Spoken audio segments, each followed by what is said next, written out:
Hi, my name is Stephen Gillen, and I'm the inventor of the WhatchGrip. Now, I really like wearing watches, and I used to wear watches every single day. And one thing that I always noticed was they moved around a lot on your wrist. They don't fit just right. There was always something off. And I used to look at other people's watches and see how they used to sag, and I'd noticed the same thing on my watch where it'd go towards the pinky side on your hand. This was always very odd to me, and something felt wrong. And it didn't matter how much the watch cost or how expensive it was.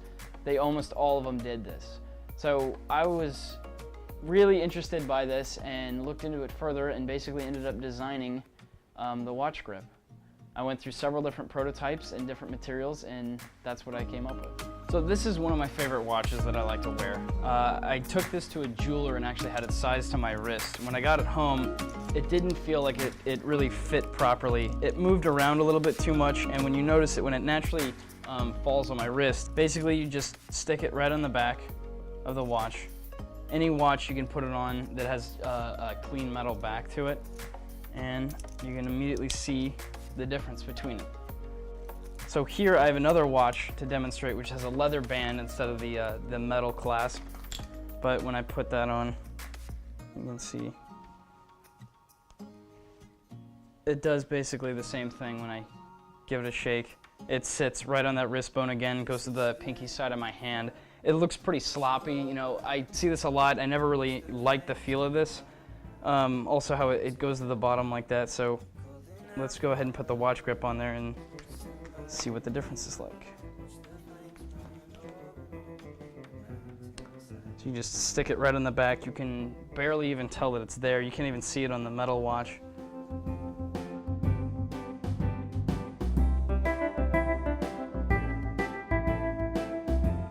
No matter how dirty your WhatchGrip gets, you can always just wash it off in cold water.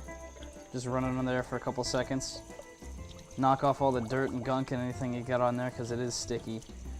And when you're done, you just let it sit out for about a couple minutes and it gets all of its sticky properties back, and you can put it right back on your watch. It's really easy and convenient. When designing the WhatchGrip, we considered several different materials to get the right adhesion to the back of the watch. We also considered different types of substrate materials, the stuff that actually touches your hand. Besides leather, we came to the conclusion that leather was the best and felt the most comfortable and looked the cleanest on the watch. We went through countless prototypes. I spent several hours in the shop buying materials, cutting materials, trying different things, getting the right bend angles. There's a whole science to it. I took detailed measurements using digital calipers, and I tried it on several different watches. A lot of design and research and development went into getting the best performing WhatchGrip, the one that's going to last the longest, the one that's going to stay together, the one that has the best feel and the best look to it and has the most to offer.